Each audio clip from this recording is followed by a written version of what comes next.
Well, hi, it's Rick Geggie. I'm making videos about Thich Hanh's book, No Mud, No Lotus. And I'm now Grandpa Ricky, this old geezer. And this is a section on page 11 called Suffering and Happiness Are Not Separate. When we suffer, we tend to think that suffering is all there is at that moment, and happiness belongs to some other time or place. People often ask, why do I have to suffer?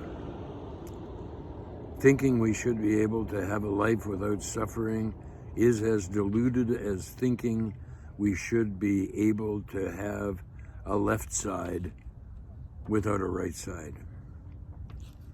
The same is true of thinking we have a life in which no happiness whatsoever can be found. If the left says, right, you have to go away. I don't want you right. I only want the left. Well, that's nonsense. Because then the left would have to stop existing as well. There's no right, then there's no left.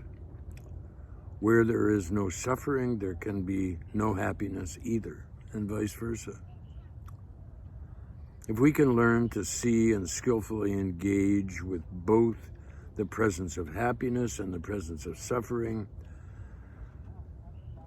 we will go in the direction of enjoying life more.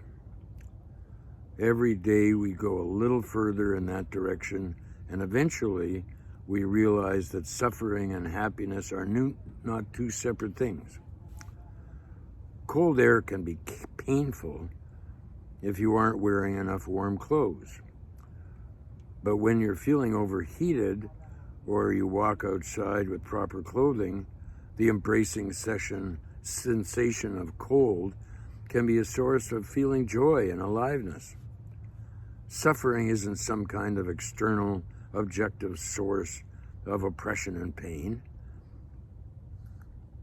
There might be things that cause you to suffer, such as loud music or bright lights or whatever, which may bring other people joy.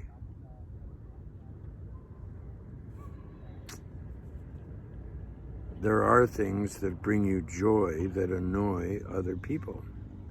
The rainy days that ruins your plans for a picnic is a boon to the farmer whose field is parched. Happiness is possible right now, today, but happiness cannot be without suffering. Some people think that in order to be happy, they must avoid all suffering. And so they are constantly vigilant, constantly worrying. They end up sacrificing all their spontaneity, freedom, and joy. And this isn't correct. You can recognize and accept your pain without running away from it. If you can do that, you will discover that although pain is there, joy can also be there at the same time. Some say that suffering is only an illusion, that to live wisely, we have to transcend both suffering and joy. Thich Nhat, I say the opposite. The way to suffer well and be happy is to stay in touch with what is actually going on. What is so?